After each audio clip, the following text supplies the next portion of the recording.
Hello friends, ఈరోజు ఈ వీడియోలో అడ్వాన్స్డ్ స్పోకెన్ ఇంగ్లీష్ కాన్సెప్ట్స్ అయినటువంటి deemed to be and deemed to have గురించి తెలుసుకోబోతున్నాం.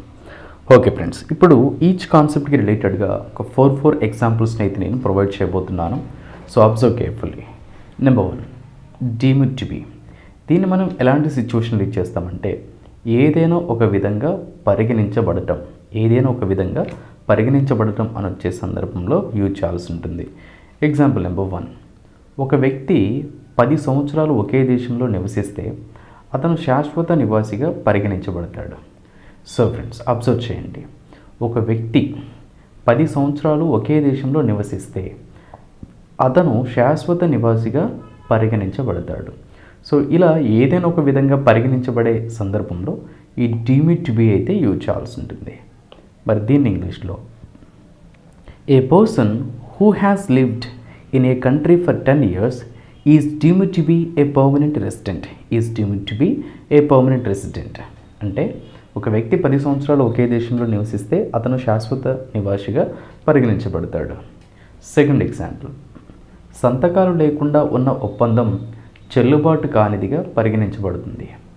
సంతకాలు లేకుండా ఉన్న ఒప్పందం చెల్లుబాటు కానిదిగా పరిగణించబడుతుంది. సో ఇక్కడ కూడా మీరు నోటీస్ చేసినట్లయితే సంతకాలు లేకుండా ఉన్న ఒప్పందం చెల్లుబాటు కానిదిగా పరిగణించబడుతుంది.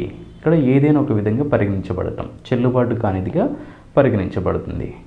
మరి దీన్ని ఇంగ్లీష్లో a contract without signatures is deemed to be invalid. అంటే సంతకాలు లేకుండా ఉన్న ఒప్పందం చెల్లుబాటు కానిదిగా పరిగణించబడుతుంది. అండ్ థర్డ్ ఎగ్జాంపుల్, ఆమోదం లేకుండా నిర్మించిన భవనం అక్రమ కట్టడంగా పరిగణించబడుతుంది.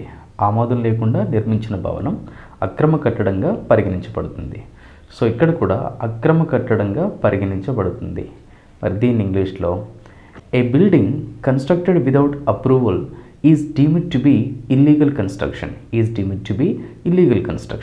అంటే ఆమోదం లేకుండా నిర్మించిన భవనం అక్రమ కట్టడంగా పరిగణించబడుతుంది. అండ్ లాస్ట్ ఎగ్జాంపుల్, కోర్టులో నేరం రుజువయ్యే వరకు ఒక వ్యక్తి నిర్దోషిగా పరిగణించబడతాడు.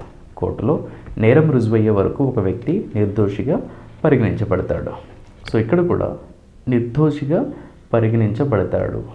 మరి దీన్ని ఇంగ్లీష్లో a person is deemed to be innocent until proven guilty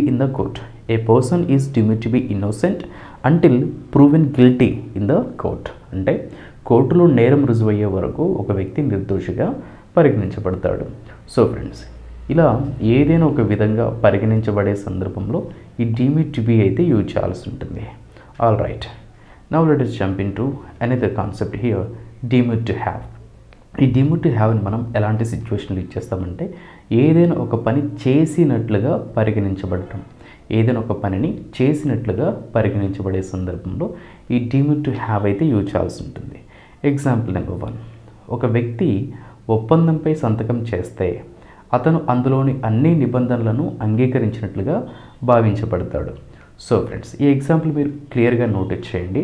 ఒక వ్యక్తి ఒప్పందంపై సంతకం చేస్తే అతను అందులోని అన్ని నిబంధనలను అంగీకరించినట్లుగా, అంటే ఏదైనా ఒక పని చేసినట్లుగా అంగీకరించినట్లుగా భావించబడతాడు. మరి దీన్ని ఇంగ్లీష్లో a person who signs a contract is deemed to have accepted all the terms therein. అంటే ఒక వ్యక్తి ఒప్పందంపై సంతకం చేస్తే a person who signs a contract is deemed to have accepted all the terms therein. అంటే అందులోని అన్ని నిబంధనలను అంగీకరించినట్లుగా పరిగణించబడతాడు. అంటే ఒక పని చేసినట్టుగా పరిగణించబడతాడు. Is deemed to have. And second example, ఒక ఉద్యోగి తొలగింపు నోటీస్కు ప్రతిస్పందించకపోతే, అంటే రెస్పాండ్ అవ్వకపోతే అతను తొలగింపును అంగీకరించినట్లుగా పరిగణించబడతాడు. సో ఇక్కడ కూడా ఒక ఉద్యోగి తొలగింపు నోటీస్కు ప్రతిస్పందించకపోతే అతను తొలగింపును అంగీకరించినట్లుగా, అంటే ఏదైనా ఒక పని చేసినట్లుగా పరిగణించబడతాడు లేదా భావించబడతాడు. మరి దీని ఇంగ్లీష్లో if an employee does not respond to a termination notice. If an employee does not respond to a termination notice. ఇక్కడ టెర్మినేషన్ అంటే తొలగింపు నోటీస్ అనమాట.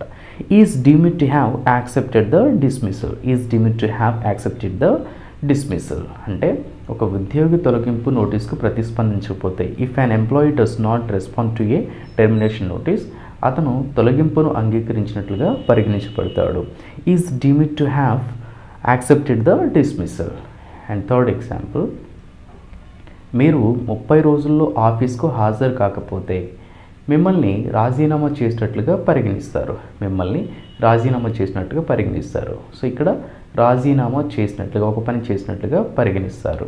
మరి దీని ఇంగ్లీష్లో, if you don't show up at the office for 30 days, if you don't show up at the office for 30 days, you will be deemed to have resigned. You will be deemed to have resigned అంటే మీరు 30 రోజుల్లో ఆఫీస్కు హాజరు కాకపోతే మిమ్మల్ని రాజీనామా చేసినట్లుగా పరిగణిస్తారు. You will be deemed to have resigned.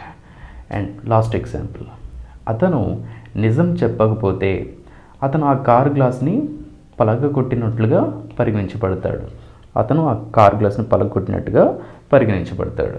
So ఇక్కడ కూడా అతను ఒక పని చేసినట్లుగా, అతను ఆ కార్ గ్లాస్ని పగలగొట్టినట్లుగా పరిగణించబడతాడు. మరి దీని ఇంగ్లీష్లో, if he doesn't tell the truth, if he doesn't tell the truth, he will be deemed to have broken the car glass. He will be deemed to have broken the car glass. అంటే అతను నిజం చెప్పకపోతే అతను ఆ car గ్లాస్ని పగలగొట్టినట్లుగా పరిగణించబడతాడు. So friends, ఇలా ఏదైనా ఒక విధంగా పరిగణించబడే సందర్భంలో డీమ్డ్ టు బి యూజ్ చేయాల్సి ఉంటుంది. అండ్ ఏదైనా ఒక పనిని చేసినట్లుగా పరిగణించబడే సందర్భంలో ఈ డీమ్డ్ టు హ్యావ్ అయితే యూజ్ చేయాల్సి ఉంటుంది. That's it for today friends. Happy learning and thanks for watching.